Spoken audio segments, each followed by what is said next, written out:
Hello and welcome to the Home Turn YouTube channel. It's your presenter Josh back again with another video. Today we'll be focusing on the Aintree Festival, the Thursday, the Friday and the Saturday, all the action across the 3 days of racing. Looking at mainly the grade ones. Obviously we'll look at some of the handicaps as well, obviously including the Grand National in the video and hopefully getting you guys some of our best bets. Sorry, I've been away for a little bit of time, had a bit of a break after Cheltenham. And just wasn't really getting massively enthused with some of the flat action. So we will have a flat video coming out soon, which is going to be the classics preview for the flat season. But as I said, that'll be out after we've wrapped up Aintree. So we'll get straight into the video now. Obviously, looking towards the Thursday's action in Liverpool, with the first race being the Manifesto Novices Chase, which is the grade one for 2.5 mile novices. Grey Dawning heads the market as an even shot at the moment with Tonk stepping up in trip from the his good, you have to say, very good performance in the Arkle, coming third. Obviously, the Gaelic Warrior stayed on very strongly up the hill, so looked or appears as if the step up in trip by an extra 4 furlongs, half a mile, will suit him. Ginny's Destiny then is in around a 9 to 2 shot best price at the moment. And then I think you've got the likes of Blow Your Wad, Colonel Harry, to the back end of the market. I mean, for me, this isn't a massive betting proposition. I do think Grey Dawning is the one to beat. Obviously, the Turner's winner. I think he beat Ginny's Destiny with a fair bit in hand, actually. When he looked at the race, he just kind of idled up when he hit the front. Jumped so much better that day than he had done in his previous starts at Cheltenham. Even when he was jumping, I believe it was at Warwick, when he beat Apple Away and Broadway Boy that day in the, I think it was maybe not the Kingmaker, but it was the 3 mile grade two at Warwick. Um, Jumped a bit sketchy when he was out on his own in front, but he jumped brilliantly at Cheltenham and the Turners in the grade one, and he just put them all to bed.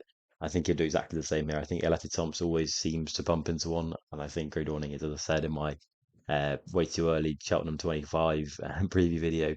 Grey Dawning is a Gold Cup horse in the making for the Skeltons, and I think he's going to just completely wipe the floor with them. Ginny's Destiny, I think he would have had a much better chance had the ground turned up on the better side, but unfortunately, obviously, with the rain, it's soft to heavy in places. It could even be heavy on the day. I think Grey Dawning, they got the beating, but it wouldn't be a massive bet for me in that. Moving on to the next race on the card, which is the grade one for the juveniles, the 4-year-olds, over 2 miles one. So Gino heads the market again, is a 10 to 11, 11 to 10 shot on. He's a pretty clear market favourite, obviously, after his success at Trials Day at Cheltenham. Uh, when he completely blew the name escapes me, Milantino, out of the water that day, and also Burdett Road, obviously.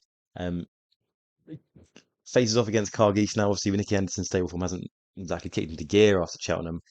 I would be thinking he's going to come back to somewhat form, though. I don't think, obviously, um, especially horses that he pulled out late in the week on the Friday, there weren't probably necessarily things wrong with them. It was just, I think, at the time his stable was going through such a shocking run that he just decided to pull them. Like Lucia ran a good race in the Champion Hurdle. I can see the Henderson's stable form bouncing back massively, and I think what you're getting actually now in this meeting is that there's going to be a fair few overpriced Henderson horses that you can take advantage of. I don't think Gino's one of them. Um, I think he'll deal with the soft ground because he's won at a toy before. When he was over in France, obviously beat Salvatore Mundi that day. Didn't run a great race in uh, the Triumph, but I think he is still the one to be. Obviously, Cargies comes off that Triumph performance, second behind Majbra, which was really impressive that day. I mentioned her in the video before the Friday. It's very strong fancy. She only just found one too good. Majbra could become something very special. I think it's going to be difficult to give her £7, but I think after a hard race only 27 days ago in a bog, it, whether it may be difficult for her to replicate that level of performance, I don't know. And I think Sergino might just have the edge on her. I do really like Khalifa de Burles for the Nichols Yard as well. I think he's a big enough horse with a big enough gallop and stride that I think he'd deal with softer ground as well, because he's mainly raced on good stuff in the UK. I think he run on very soft ground at Compiègne in France when he was obviously running over there on his debut. So I think he'd handle conditions definitely. I think at 15 to 2 is an interesting each way poke. Obviously, that's what 7.5 to 1. Make a little bit, a tiny bit of profit on that. I think if you were to place, obviously, I think you're only really going to get two places in this. There's not really going to be paying extra places for only a six-runner field. So for me, he's interesting at the prices, and I think he's obviously going to come here again with the angle of being fresh, having not ran since the Adonis hurdle. And Give Me Five didn't necessarily flop the form when he was over. A few weekends ago in Ireland, he was fourth in a Grade One or Grade Two, I believe, juvenile over there. Um, I think Calista Burley is going to be quite interesting here. I do think so, and he's obviously one. I think he's a horse of the future. But I just would keep him at the prices in mind. Maybe Sergino might be a little bit too good, but Calista Burley is I expect to run a big race. I really really do. You got the likes of Nürburgring, sorry, who ran fourth in the Triumph again. I'm not massively keen on his chances in this. I don't think he wasn't good enough to win the Triumph. I don't think he's going to be anywhere good enough to win this. But I think Intertello at 20 to 1 will run a big race. Again, it's not really an each way bet because there's only two places, but I do think Intertello having form on heavy ground would be interesting as well for Joseph O'Brien and the double green. Now, not a massive bet in that race for me, or not really any bets in that race, but I do think Caliph Verde is one to just watch for the prices. Um, Now, my first I say tip or the first bet I would have in um, the Aintree Festival 2024 would be in the William Hill Bowl, the Grade One, obviously over 3 mile 1 furlongs. Um, Jerry Colombe heads the market now 7 to 4. He's been very well, very uneasy in the market. It was at around I think 2 to 1 before decks came out, and then as soon as declarations were made, he was smacked into around 11 to 8 favourite. He's drifted all the way to 7 to 4 now.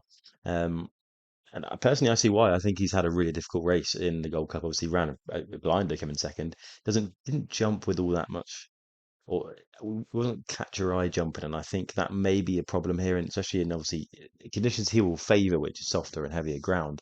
But I just think after coming off a very taxing race that is the Gold Cup, it's hard to bounce back for. Obviously, Galopin Des Champs has done it, but that's Galopin Des Champs. You look at the Man's game, he wheels have fallen off really for him. I don't think Jerry Colombo is going to put in as great a good performance as he did this time last year when he won the 3 mile novices um, after coming off of that disappointment in the Brown Advisory. I think it's going to be harder to back up that Gold Cup, especially on the ground that it was. Um, I would be windy on his chances massively. I could see him honestly. I might be completely wrong, and I might have my foot in my mouth after this. But I think he's more likely to pull up than he is to finish the race for me. So I'd be very, very pessimistic of Jerry Colombo's chances in this. Obviously, he does have course form though, and will like a bog. But I just think 27 days after a Gold Cup is going to be very difficult for him, and his jumping isn't the top level that would see him through. The one I really like is Shishkin. Now you can't really hang your hat on him because he's not the most consistent performer. Obviously, his record this year runs refused to race unseated, and then obviously he won in his prep run for the Gold Cup in the Denman Chase at Newbury. That Grade Two being Hitman didn't do that with well, he looked like he was struggling and then just showed his class in that one. Um, at a time again when Nicky's weren't in great form, and he pulled it out of the bag there. Obviously, got pulled from the Gold Cup because of the Nicky's stable form, and has been then left for this. And I think he's going to take all the beating. I think 11 to 4 is a what it is now. I mean, I've been on at 7 to 2. I've been on at 3 to 1. I wouldn't be piling in more than that after if we get any lower than 11 to 4, but best price 11 to 4 at the moment. I still think there's a little bit of value there. I think he's going to take all of the beating. I really, really do. He's coming into this fresh, obviously not having um, ran at Cheltenham, had the prep run though at Newbury. Probably, let's be honest, he was probably going to win the King George if he stayed up on all fours after a bit of a freak, kind of ghost slip almost at Kempton. I really don't see a world where Joe Colon beats him. I don't see a world where Corbett's Cross stepping up into open company as a novice from a national hunt chase beats him. I could be completely wrong, but as impressive as Corbett's Cross was, that is a national hunt chase, and he's beaten an Embassy Gardens who's probably not a Grade One performer, and a Mr. Vango who is definitely not a Grade One performer. I again, and that's only 30 days ago. I think he may struggle a little bit out of his depth in this kind of company. Obviously, you got Braveman's game there at 10 to 1. I really struggle to see him. He doesn't like Aintree, doesn't like the ground. coming off a Gold Cup where he actually ran pretty admirably, finishing fifth in the end. Um, Considering the ground conditions, I don't, first time cheap pieces, whether that sharpens him up a bit, I don't know, but I just don't like his chances in this. And obviously, you got that Hoy Senior, who I just couldn't have at all. Obviously, went very close in this, falling to Shishkin in the end last year. I just hasn't been the same horse this year at all. I think his form records has pulled up fourth, third, sixth. So again, coming off a gold. No, he ran in the yeah, he ran in the Ryanair, 6th of 11th in Ryanair. I couldn't have him. Gentleman's getting pulled up in the Gold Cup again. No, thank you. The one I didn't mind, the one I thought was quite interesting at a big price, he was 35 to 1, 33 to 1 was under up. I think the place would have been really interesting. Again, only two places in this, but he's coming off to of a decent showing at Kelso in that grade, the listed contest, sorry, over 3 miles when he stepped up beating Manila Drama. It's probably not top end form, but I just think he'll be a bit sharper than the rest of these in here, apart from the likes of a Shishkin. And I think 3 miles is his bag. I think he jumps really, really well as well, which is going to put him in good stead. I don't think he's going to massively be hampered by cutting the ground. But I think he'd prefer a bit of better ground. But still, I think he could run a big race at a very big price. But for me, Shishkin, I would say, is better the day material um, for the Thursday, and he's be my first tip of the Aintree Festival meeting. So moving on then from the bowl, we're going to move straight into the Aintree Hurdle. It's a great first four races on the card. Obviously, Aintree Hurdle, the Grade One, over 2.5 miles, won last year by obviously the infamous Constitution Hill. This year, the market's headed up by Ampere Pass, last year's Baron Bingham or Gallagher Hurdle or Ballymore, whatever you want to call it, winner. Uh, you could he's 6 to 4. I was going to say you could say he's disappointed this year, but actually, has he? He's ran 3 times. He's lost to Tupa and the Hatton's Grace, who's gone on to win a Grade One 3 mile hurdle at the Cheltenham Festival. He then lost to second, then to State Man in the name of this always escapes me. The Matson hurdle, um, and then was obviously third of four in the Irish Champion hurdle to State Man, and then Bob Ollinger. I think you could put a line through that run in the Irish Champion hurdle because he was bounced out. They tried a new tactic and bounced out by Darragh Jacob that day. Didn't want to make the running whatsoever. Darragh Jacob got off and said he does that was completely wrong. Didn't enjoy that whatsoever. I think they'll revert back to not hold up tactics, just get him some cover in the race. He wants all of 2 mile four, and his only defeat over 2 mile four is to a Stayers Hurdle winner in Tupu, like fresh as well. So I think he was the best form in the race. Obviously, Bob Ollinger was very, very fancy for this. He was 13 to 8 actually earlier today, and he's drifted out all the way to 2 to 1 now. I personally couldn't have Bob. I know he ran a great race in the Irish Champion Hurdle behind State Man, and also in the Keel Hurdle at Cheltenham as well. But I just think he doesn't. I don't think he really loves heavy or soft ground. I think Imperial Pass would prefer it. I just think he's not quite to the level of Imperi Pass. But again, 6 to 4 is not really a betting proposition there. You got Langadan in there, which would be amazing if he pulled that off. I can imagine that's going to be a handbrake job for me personally. And then obviously like Lucia, Nimian Lion, Maurice Rock, Beacon Edge, and Hans Glory. I just don't think any of those are going to be quite to the level of the front two in the market. I think it will be Imperi Pass and Bowel 1 and 2. I just think Imperi Pass is going to take a lot of beating in this. Obviously like Bob Ollinger skip Cheltenham as well. So they're both going to come in fresh. They're both going to come in top form.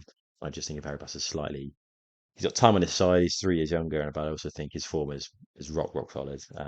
If you put a line through his last run in the Irish Champion hurdle, he's only beaten by State Man and Tippett. Like it's not a terrible form, as it really is, to be honest. So he would be my fancy in that, but 6 to 4 is not really a betting price for me.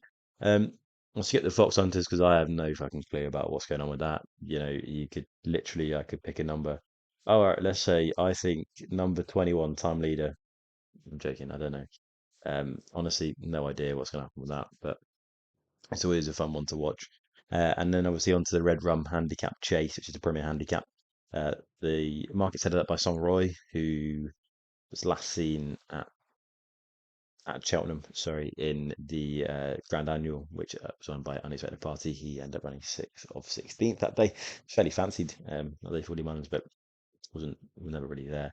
Unexpected Party then is there at 6 to 1. He was interesting, but I just think his day in the sun would have been gone at Cheltenham. He was always knocking on the door of one of those kind of big time and big field 2 mile handicap chases, and I think he's hit the jackpot. And whether he can back that up now, I wouldn't be 100% sure. I wouldn't have a massively strong bet. I really did like Hon Public in this. Um, when I was looking at it earlier in the week, hoping the ground would dry up, but it hasn't, and he's drifted as a result. I think he was 12 to 1 and he's out to 18s now. It's like with dance, same with Dance on My Own as well. He was, I think, 14s or 12s and just up to 20s, all because of the ground. I think both of them would have been really, really interesting had it been like good soft ground. Unfortunately, it's going to be soft off the heavy. I just think that would do their chances in slightly. I do think Compublique of a mark of 142 is open to improvement. I think he's definitely at a level where I could see him picking up a big handicap pot one day. But I just think today the ground will, or Thursday the ground will go against him. I wouldn't have a massively strong fancy in that one. But I do really like the bumper at the end of the day. Now this is going to be my second bet of the day. I don't normally enjoy backing Sefton bumpers because you kind of never know what's really going to come out of the woodwork. Obviously, remember that Dice Enos won last year. It's really strong form lines coming out of that one last year, should I say. And maybe looks like to be quite a hot contest this year as well.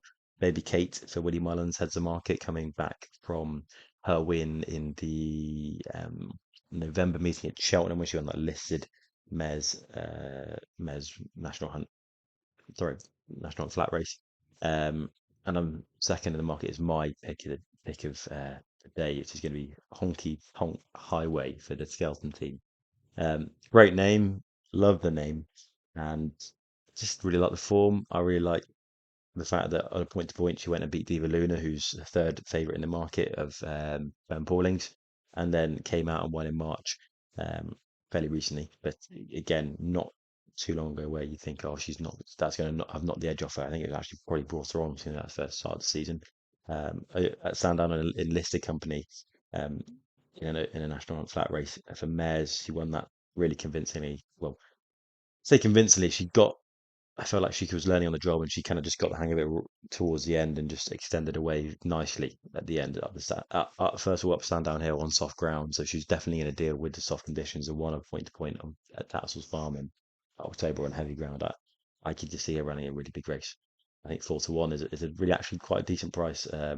When she was around 11 to 2, 5 to 1. I think she was an each way price. Now, I still would take her at 4 to 1. Obviously, it's hard. There's not massive like form lines you can really pull from these.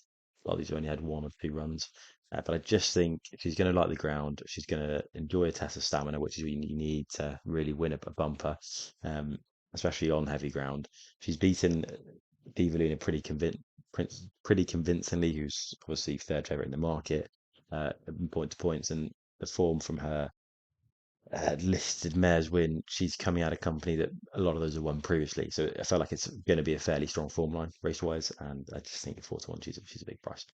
Definitely one to consider for the lucky last on Thursday.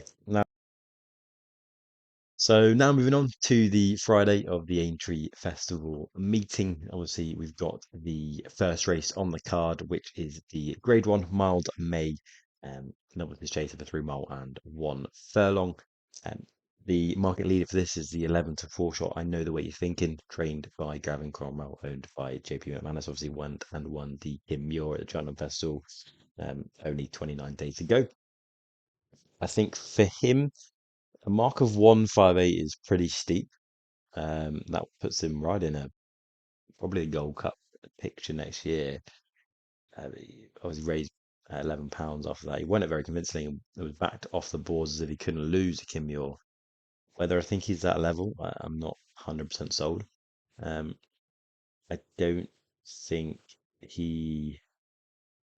I don't think runners from the Kim Muir have as great a record in this, and then moving up into Grade 1 company. I just I'm not sold on him, and I think 11 to 4 he's overpriced massively. Sorry, he's short. He's way too short for what he is. Um, Chianti Classico obviously is second favorite in the market now at 7 to 2. And teetering around 4 to 1, 7 to 2. He's an interesting shout. Obviously, also the ultimate winner. 31 days ago to open the account for the British Shanagh Festival. Did that really convincingly and beat Meeting of the Waters, who's probably gonna have a fairly lofty chance. I would you'd have to say in the Grand National um, on the Saturday. I do think Chianti Classico is top class horse. Whether he's to the level of a Grade One contender in open company, I don't know, but I think he could definitely compete in novices. And this is obviously his shot. Ken Bailey's done this done a route before where he's brought a horse from the Ultima into this Grade One and gone very close. I think it's a better stepping stone than the Kim Muir would be towards this. He would go there with every single chance. And then you got a Rocco trained by the Green and Guerrero combination. He was I think 8 to 1 early in the week. And he backed off the boards and set into 7 to 2, 4 to 1. 4 to 1 best price at the moment. Coming obviously after his, it was a decent performance in Turner's, I believe it was, at the Cheltenham Festival. Yeah, it was a Turner's. He was fifth of 11th. He probably, with Zana here, best of the rest. Looked as if he needed the run. Whether the only issue I think you've got here is obviously he's spent a very long time, over 100 days off the track for the Cheltenham run, and whether there's a slight bounce factor here, only running 29 days later, I don't know. He doesn't mind Aintree, obviously ran well in the Sefton, 3 mile Grade One hurdle last year. He was third in that, but I'd be cautious because as much as people are going to say he could just needed the run, get him fit into it. The bounce factor is a real kind of thing, and I just think maybe for 4 to 1 choice a little bit short for what I'd be looking to go in at. Then you got Hartwood in there for Henry de Bromhead. He's been back from tens into sixes for Rob Core and Henry de Bromhead. Obviously coming off that big field handicap win at Leopardstown. So in the DRF when he beat who was it that day? James de Burley, cool survivor, good time Johnny in that pretty convincingly. Did that really well, and is starting to step up into the Grady company now after his mark of 136 has been completely destroyed. He's off a mark of 148 now. Warrants a shot in a great, and that was a great one. I was a shout. Um, I'm not sold. I think there are ones of better formulas in there. And for me, first bet of Friday is going to come in this, and it's the good old Broadway boy at 8 to 1. I think you could probably back him each way if you wanted to. There's only 6 runners, so you're probably not going to get massive places. But I would back him on the nose 8 to 1. He's drifted from sevens and out to eights, and I think he's being a little bit overlooked in this. I think the form, obviously, that Warwick run was disappointing. In the Hampton novices, that's what it was. It wasn't Kingmaker, it was the Hampton. When he lost to Grey Dawning, Grey Dawning pumped them that day. But I think Apple Away basically scuppered both her and Broadway Boys' chances by they just slit each other's throats really at the front end and left Grey Dawning pick up the pieces. I think they slightly defatted him that day. Obviously, Grey Dawning's gone on one really impressively at the Cheltenham Festival as well, so it's not terrible form. I just think Broadway Boys was a little bit over the top then as well. He'd had a fair few runs obviously at Cheltenham. I think he'd had a very busy start to the season, running at Worcester and then Cheltenham 3 times before running at Warwick in January. So he's had a 90-day break. Comes here fresh and obviously off a break. He has delivered before when he's won at Aintree over hurdles before. Obviously, then that was only in a Class 4 handicap, but he won that very convincingly that day. Um, has of course form. I can just see him running a lot better race than what his odds was just 8 to 1. I think obviously again you got the likes. I know the way they're thinking. Kent Glasgow, Iroko, they're all coming here, and Giovinco as well. They're all coming here after big runs at Cheltenham. Um, I just think that would knock the edge off. He's the freshest horse coming into the race. Obviously, Hartwood has been freshened up for it as well since the DRF, but Rory Boy off a 90-day break. He's probably going to have a pretty nice way out on the front, I can imagine. I don't think he is the pace angle. I think he's going to jump them into trouble. And if ones that are if horses with a few more tired legs than him and they're behind, he's a tough horse to pass. I can just see him in a small field jumping off and potentially not being caught in this. And I think 8 to 1 is a massive price. I really like him. He's got a great demeanour of a horse. He's never going to say die effort. I think they've done the right thing by putting him away from Cheltenham. Obviously, unfortunately, what happened with about him being rather Brown advisory. But I think that set him up perfectly for this. I really do. And I think 8 to 1's a massive price. I'll be taking that all day long. So for me, in the first, it's got to be Broadway Boy at 8 to 1. Now moving on, then we obviously got that handicap, the Premier Handicap hurdle over 2 mile 4, which Kitara had to market 7 to 1. she's definitely interesting for the Skeltons, making headway. We love the ground. I do like in the water side at 10 to 1. I think he's a big galloping horse that will enjoy a soft ground as well. But I wouldn't say there's a massive betting heat in it. It's a very competitive race, like Champagne Twist with Ben Pauling is one. If he gets declared for that, would be very interesting as well. We're going to move on to the top novices hurdle, which is the Grade One, 2 mile hurdle. We've got Mystical Power, favourite heading in the market, 2 to 1. Um, obviously second in Supreme to Slade Steel.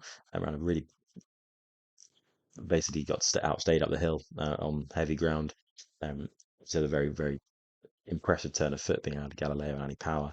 Um, and you wouldn't say would lack stamina, but I just think he did get outstayed.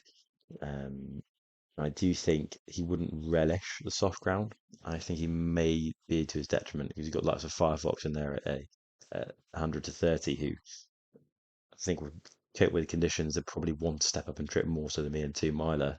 I think he could do some damage. Does that Enos comes here obviously after the disappointment in her basically being ruled out unfortunately for the mares on the hurdle, which I think she would have won. I think she comes with a massive chance, but I just think but I was going to put her up, and I just was like, 9 to 2 is just too short, slightly, considering she's going up against the geldings. Or she's going to be getting £7, but on soft ground is difficult to. She's won on soft before, but this is going to be soft heavy, and I don't think I think I was kind of blunt her speed a little bit as well, like the likes of Mystical Power. I think it was on a better surface over Aintree. She'd be a massive player in this. I think she still will run really well. I just whether she's quite um, going to have be able to use the speed that she has is difficult to say. Obviously, got Mr. Giff and Golden Ace, who is the Mayor's Novice Hurdle winner in there. It's a really interesting field. I do like Personal Ambition down the bottom at 20 to 1. I think he's massively overpriced for this.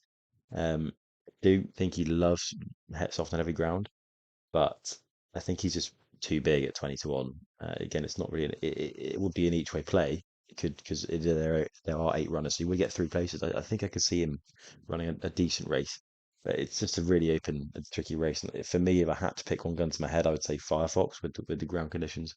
But again, it wouldn't be one I'd be putting any kind of money on. Um, moving on then to the Melon Chase, which is the 2 mile 4, the Grade One. Um, the open company chase with Jonbon heading the market at 5 to 2. I think he is a huge price. I think he wins. I think 5 to 2 is a great price, and he my second bet of the day. Look, pretty simple. I think he's the best horse in this race. Protector obviously is a Betfair chase winner, and obviously now a Ryanair winner.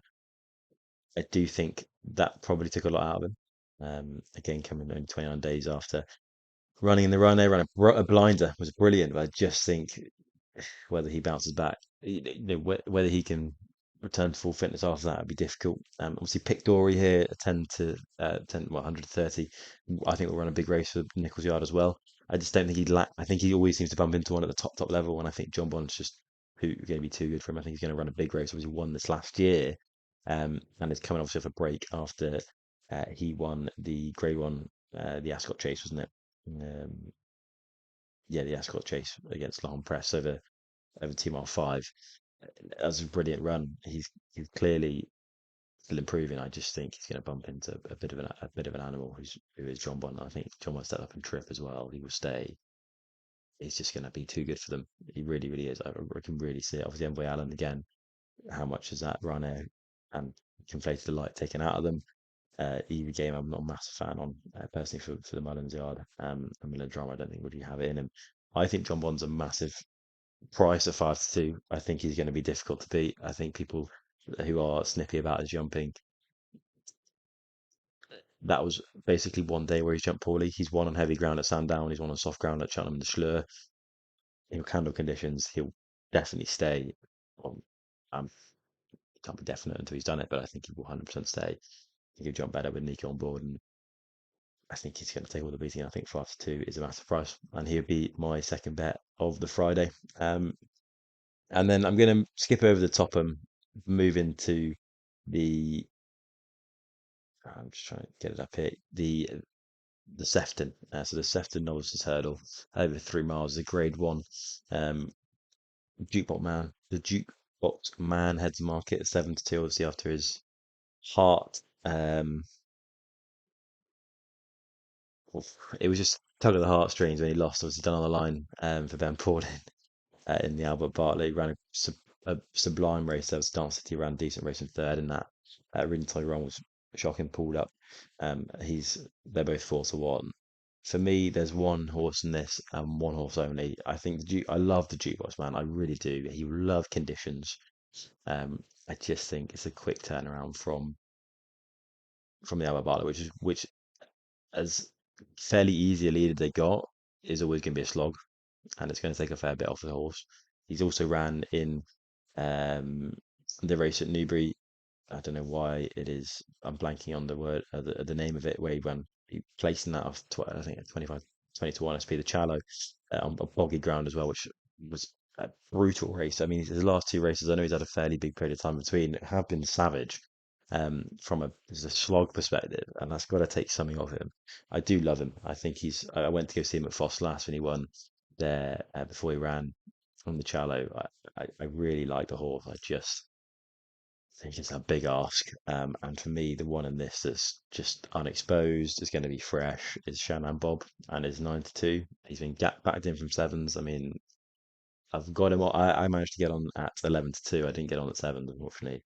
I'm massively keen on Shannon Bob. I think 9-2 is a big price. I don't see anything. I think as I said, I don't see anything beating him. I think a lot of these obviously going to really struggle. I think coming off that run at Cheltenham. Um, And I just think at 92, he is the unexposed type. He obviously was really impressive again on was it Trials Day? No, sorry, in the December meeting in the Albert Bartlett Novices hurdle that day. In the December meeting at Cheltenham, beat some very good yardsticks there. And I just think he likes off ground. He'll relish 3 miles. He's a big player in this, and he then will be a big player, I think, in the RSA next year or the Brown Advisory. I think he was best price 50-1 for that. I've backed him for this. I'm going to back him for the RSA or the Brown Advisory as well, because if he wins this, his price for the Brown Advisory is going to shrink in massively, and he's only ever going to go one way, which is 3 miles. I think he's just unexposed and good enough where Henderson's form, if they do bounce back, he's going to be a massive one to beat. Croke Park, our previous anti-post Bartlett pick is in here as well. He could run a big race, I could see, for Gordon Elliott. Again, coming, I like the angle of not having been running, having ran at Cheltenham.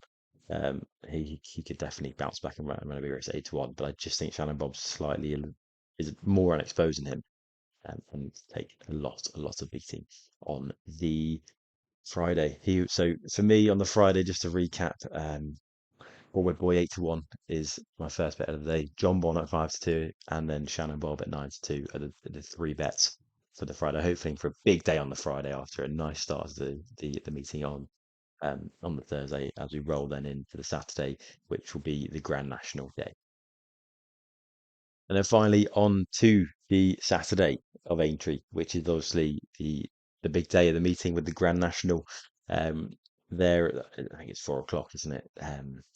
Definitely very exciting and is just a spectacle to behold in general for racing and just general life and public. Um, but kicking it off straight away, obviously, we got the handicap hurdle with a 3 mile handicap hurdle would start the day off. West Bowel will go really close on that. Um, Wherever I do want to just mention, wherever Champagne Tourist of Ben Paul runs, he's been entered in basically every race he could have been this year over hurdles. Wherever he goes, like, he'll run a big race. I do think that. But there wouldn't be a massively strong bet in that. So we're going to go and move on to the Mersey Novices Hurdle, which is that Grade 1 over 2.5 miles. Colwell Potter, actually, the most expensive horse in training, technically, bought at the stores. Obviously, when he switched from Gordon Elliott to Paul Nicholls mid-season, because of the Colwell construction sale, it heads the market at 7-2. Been backed in actually from 5-1 to 7-2 after would not been declared for the 2 mile race. And obviously, I can kind of see why he's going to love the heavy conditions, having won that Grade 1 at Leopardstown of Christmas time on completely bogged out ground and the future champions novices hurdle. There, but Brighter Days Ahead does match him in the market 7-2, being joint favourite, and then you got Slade Steele, the supreme winner, stepping up in trip over 2 mile 4. I think we'll love the ground, we'll love the trip, and 9-2 is a big price. But I just think, again, the Cheltenham angle for me is going to come into play here. The Supreme probably took a fair bit out of Slade Steele. Likewise, maybe even Brighter Days Ahead in the Mayor's Novice. It'd be interesting to see what they do. I wouldn't be having a massive. It's not a massive betting race for me. This. because you don't necessarily know what's going to come up. I'm really interested to see Bright Days Ahead against Colwell Potter. I'm really interested to see it. And obviously the Slade Steel as well, if he does run. I'd be very, very interested, but it would be a watching brief for me. It's not a massively betting contest. If you had to twist my arm and ask me for one, I would side with Colwell Potter just because, again, it's going to be the angle of not having gone to Cheltenham. I think Nichols is top trainer as well. He's needing to win this, try and keep himself in the championship. He'll be ready for the day, and he's going to love the heavy ground. That would be for me. It looked like as well could do with a step up in trip. So as to why I think he would, if he had to twist my arm, as he'd probably be the better one, or be my better bet than that. If I had to, I wouldn't be putting anything up, let's say. So I think Bright Head clearly has a lot of potential. At the moment, she's probably a little bit more hyped than she is actually shown on the course, but she could come here and absolutely romp them and show what kind of superstar she is, which again, I'm not willing to back her against really. So I believe in that one well alone. But moving on then to the Liverpool hurdle, which is another grade one over 3 miles. That'd be 3:05. Tipu heads to market 11-4, Flooring Porter 4-1, Cider Burley 6-1, Irish point sevens. Now, I was going to come in here and say, I will say straight off the bat, if Irish Point is declared, he is my bet of the day. Tiapu needs a break to win. That's clear, absolutely clear to see. He's only been 30 days since he ran in the stairs hurdle. Um, he needs to be freshened up. I don't think he's had enough time in between his races to be able to get into a position where he could win this. And I think he had a fairly hard race anyway at Cheltenham in the stairs. I would be so keen on Irish Point. That form behind. Um, why is this? In the champion hurdle against Stateman on heavy ground was really really impressive. Didn't let him go too far away. He wasn't beaten far at all. Not necessarily sure how much that took out of him. But I just think he's a trier, and I think he just gets on with his racing really, really well. Obviously, he has a great form at Aintree, having won that to the novices Grade One last year here over 2 mile 4 novices hurdle.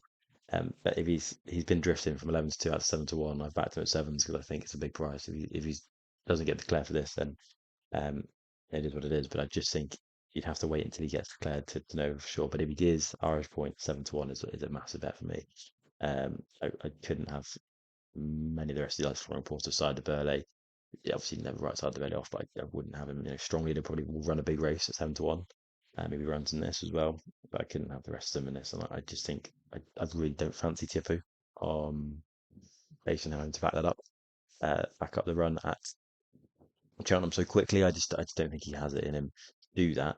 I think Irish Point does 100% and 7-1. It will rectify him not being declared for or not being run in the stayers um, by winning the Liverpool hurdle, hopefully. That is if he's declared at 7-1. So he would be my bet of definitely the day if he was to be declared. Onto the Grand National. Now, I know most people here trying to get a Grand National tip. I don't have a massive one. It's such a brutal race to tip in. I just would struggle. The ones I give mentions to, I think Mahler Mission 8-1, 18-1 will run a massive race. Carrying a fair decent amount of weight of 11 zone 4 on heavy ground, but would have won the National Hunt Chase last season at Cheltenham had he not tipped off second last. He would have won that. I'm certain of it. Um, he see obviously, and he would have beat Galad the Milmay that day as well and Chemical Energy.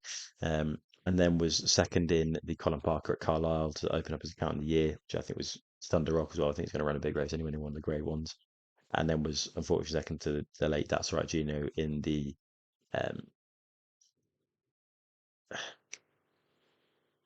in the Coral Gold Cup, sorry, at Newbury over 3 mile 2. I think he'll stay. Definitely showed that in the National Hunt Chase. He was staying on at the end, and I think it's just whether he jumps the fences or he's maybe carrying a little bit too much weight. I just think he's still off a mark of 158. I do think he's competitively handicapped for something like this. I think he's jumped well enough to get himself in a race. It's just whether he can stay the full 4 mile 2. He's like fingers crossed the Williams team, Christian Williams team as well. So that'd be an amazing story at 14-1 if he was able to pull that off. Um, the other one I was interested in was Delta Work. I think having skipped the cross country, it's 25-1. He's too big. Having skipped the cross country, I think he'll stay. He'll jump. He'll be ready for the race, and he's only running off 11 zone 3. So for what mark 157, I could see him running a big race in this. I really really could. And I'd just be he was traveling so well before he unseated last year. I could see if he gets a clear round in, 25 to one's a massive price. And for me, those would be the two each way shots I play. Obviously, you're going to get six, probably maybe what, six places on that. I think, yeah, Mahler Mission and Delta work for the big price of the Grand Nationals for me. And I mean, I'm going to wrap it up there because I've looked at the rest of the card. Obviously, you've got the Maggle Novices Chasing Grade One. I think Final 50 will win, but 2 to 1's a little bit short for me in that. And obviously, the bumper at the end of the day, I don't have really anything there. So that will wrap everything up for me. So on the Friday, I'll put up Irish Point for the Liverpool hurdle. If he it was declared, fingers crossed, 7 to 1, and then the two in the national, we're going to have Marla Mission at 18 to 1 best price, and then we're going to have Delta Work at 25 to 1. And hopefully, again, each way, see how they go. So I appreciate everybody watching. Please share your fancies in the comments down below. If you've liked the video, please like and subscribe to the channel. We'll have some more videos coming out, pushing towards the flat season now, and obviously with Sandown coming up towards the end of the month as well, we'll definitely cover that. But as I said, that will be all from me today. So I appreciate everyone's time watching. As I said, please like and subscribe if you're new, and I will catch you guys later. Bye bye.